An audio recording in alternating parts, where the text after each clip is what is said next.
So Arsenal 3, Liverpool 2. We finally look like a team. And we've bounced back from 2 equalisers today. Both shocking defensive errors from both of our centre-backs.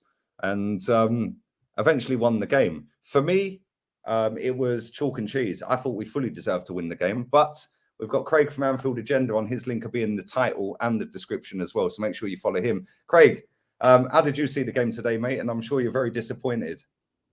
I'm disappointed. I don't disagree with you about Arsenal deserving to win. I think you were the better team, and congratulations. And I know I speak for most of our fan base when I think if we can't win the title, we'd much prefer you guys to have a run at it than Manchester City. But look, I'm going to speak about Michael Oliver at some point, Lee, but it is just going to mask our own deficiencies. Arsenal looked like a hungrier, more well-drilled, more energetic unit. And I can't not be mentioned, Lee, that you played on Thursday and Sunday. Yeah. We had 2 extra days to prepare and we were still terrible. So congratulations on the win, man. You deserved it.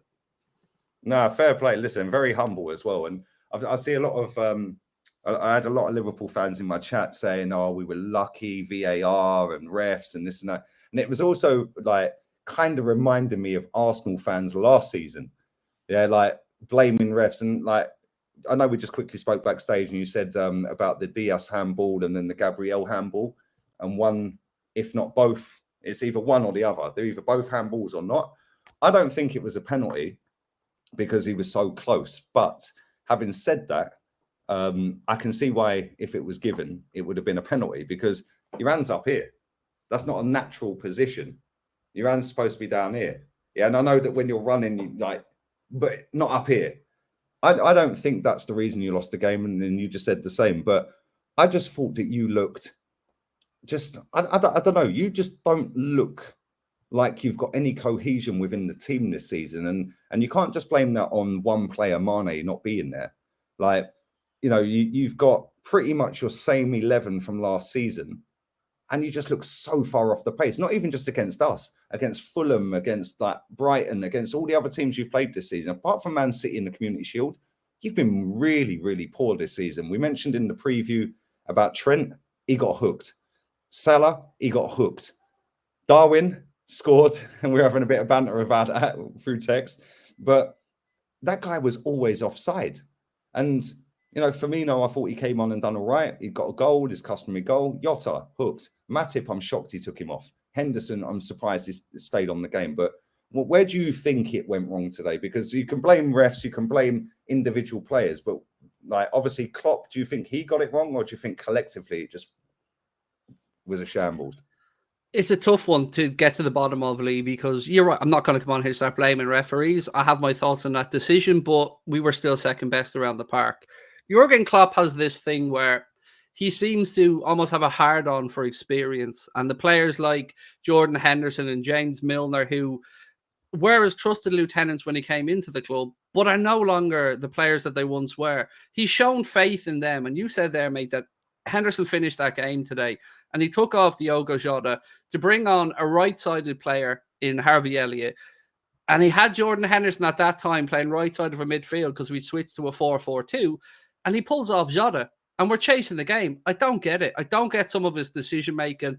I don't understand what it's going to have to take before he drops Trent, before he drops Salah, because it's gone beyond the blip now. And yes, everybody's piling in on the two of them, but they're piling in on them for a reason, because they're not good enough. And Klopp, with his sound bites about Trent defensively and stuff, look, we were much steadier when Gomez came on. Gomez was blocking crosses on that side that Trent just wasn't blocking. He was just a lot tighter to Martinelli. It was literally Martinelli's first touch, bang, he's there. Trent was like, where is he? Look at your second goal. Trent runs across, doesn't look over his shoulder to see Gabriel, and runs past the ball. I think it was Gabriel Jesus or Martinelli who turns back inside, sends Trent and Hendo for a pint of milk, and then rolls the ball across the Saka. It's shockingly, it's shocking. But where do you see Liverpool going from here? Because you've started the season so poorly. You're currently 14 points behind Arsenal. Yeah, and you've got a game in hand, but that game in hand is Chelsea away, and they've got Potter now. They're looking like they're playing a little bit better football. They've steadied the ship a little bit in terms of losing games or drawing games. They're now winning games. They won against AC Milan convincingly. They beat Wolves convincingly. But do you think that Liverpool now have to just go, right, okay, well, the league's off. That is off. Yeah, let's all agree. I think the league, you ain't winning the league. Oh, no, we're not winning the league, man. I think. Do you think top four's off? And you just go, let's go for a Champions League, let's go for a cup? Or do you still think top four is a potential for this season? I don't think top four is fully gone yet, but it's going to take one hell of a turnaround. Now, the only solace I guess I might be able to take is that there's a break in November for the World Cup, and then there is a January window where I think clubs might be a bit more active because of it's after the World Cup. A lot of players stayed at their clubs because they wanted to have consistency and their international managers to pick them. So, look, I wouldn't bet with your money that we'd get Champions League football next season, but I think that has to be the aim. You know, hope that other teams around us falter and we can pick up points, but we are not in a title race, Lee. That race is run already. 100%, 100%. And what do you see? Like, obviously, if you can get to the World Cup and that break, which is what, a 5-6 week break or whatever, with being in contention for top four. Let's say like what you're currently 9th, I think, yeah. But let's say you're still 9th, but you're 6 points off for top four. What do you think Liverpool need to do in that January window when you come back? Because for me, we spoke about this on your show, on your channel, links in the description and the title, about your midfield. And again, today, your midfield, in the first half, I thought we gave you way too much respect in the second part of the first half. And it was almost just Thomas Partey against your three. Second half, we dropped Xhaka in a little bit more. Odegaard came. You couldn't deal with it. And the fact that you've got so many players in their 30s, do you think midfield is the only position you need to strengthen? Or is it a case of, well, no, we need someone to back up Salah because he's been crap. We need somebody at right back, and then we need a midfielder. Then we potentially need someone at left back. Or what do you think you need to do in January to get back on the level? At right back, we don't know what Calvin Ramsey will be like yet because we haven't seen him play at all. He'd been injured since he came to the club. So there's a question still about right back. I fully agree with you about Salah. We have Cade Gordon, who's been out since the start of the season. He's very young, but we do need another forward. Do you know what I miss, Lee? The days when Sadio Mane and Mohamed Salah used to run at defenders. And I've seen Martinelli doing it today. I've seen Gabriel Jesus doing it today. I've seen Saka do it today. And it reminded me why I want younger, hungrier players in our squad, because these guys play with no fear. They play with no respect. And I mean that in a positive way. They don't care what the opposition are. And it reminded me of us when Klopp first came in. And now we have an aging team. Our midfield have lost the legs that they once had. Thiago, I love Thiago. I'd keep him wrapped up in cotton wool for the big games. He was terrible today. I can't hide that. But I think we've got Fabio Carvalho, we've got Harvey Elliott. If we can get somehow pinch Jude Bellingham, if we can't get Jude Bellingham, I don't know what plan B is, but that's it. We need a central midfielder, at least one, probably two, because we're going to lose Oxlade-Chamberlain and Milner. And I use the word lose very loosely there because I'm losing much. But yeah, those two wages will be gone off the books. We need at least two midfielders. But if we get them in January or not, I doubt it. We don't have a great record for buying positions we need to strengthen. I mean, look, we brought in Arthur, somebody who was not wanted at Barca, goes to Juventus, has an sketchy injury record, and now we're supposed to feign surprise that he's injured and he's out for the rest of the calendar year.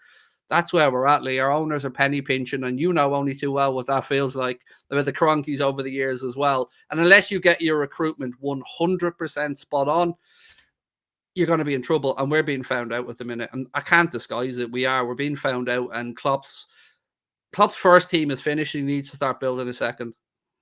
Do you think he can, though? Right, and I'm not trying to take the piss with it, but do you actually think he can? Because this very similar situation happened when he was at Dortmund at the same year as well. Like after 7 years, yeah, it was like, oh, actually, Dortmund are down in the relegation zone. Then they come up a bit. Then he left and he came to you in the end. But it's almost like it's exactly the same. He got him competing. He got him Champions League finalists. He got him in title races and stuff like that. But it's almost like a carbon copy of what he did at Dortmund. Do you think he can do that and evolve? Or do you think if it ends up a really bad season, you finish outside European spots, do you think it's time to cut ties? And I know there's a lot of loyalty there before you answer. I know there's a lot of loyalty there because and we had this with Wenger. Oh, we can't look at what he's done. But it's Liverpool Football Club and you have to be up there, Craig. I think there's some mitigating circumstances to the Dortmund stuff. I mean, he kept having his best players pinched off him by Bayern Munich and others. He hasn't had to do that in the Premier League with Liverpool. You know, he's been at least able to keep hold of his players. So, look, I think myself that the owners need to back him, because my big question is, Lee, who comes in that does a better job? And that's the question. It's, you know, if we talk about moving him on, which I'm not for, by the way, I still love Klopp. But I can't say he's not making some questionable decisions. I have to be honest about it. And I don't like some of the excuses that have come out of his mouth about wind and grass and stupid things. But ultimately, I just want to know, is it Jurgen Klopp's decision not to bring these players in, or is it the owner's decision? Because, you know, as you've said, there's a lot of goodwill in the bank for Jurgen Klopp. And I'd like to see him build his second team, but I think there is blame to be proportioned to Klopp, but more so, in my opinion, to the owners. Fair enough. Listen, it's been brilliant talking to you again, mate. And make sure you check out Anfield Agenda, fantastic channel. Yeah, on Twitch, YouTube, TikTok. You're everywhere in there. Shout out your channel, man. I'll put all the links in there. It'll be about we're just I'll whack them in there. Just hit 150k on YouTube this week, which is amazing. So delighted for that one. Wow. TikTok, we started out on about a year ago, and that's flying along. But yeah, just search Anfield Agenda. If we come up, it's us. That's all I can say. If you find us, it's most likely us. There you go. Big up, man. And very humble in defeat as well, but I expect nothing less. And we'll catch up soon, Craig. Appreciate it. Love. Much lovely. Thanks for having me on.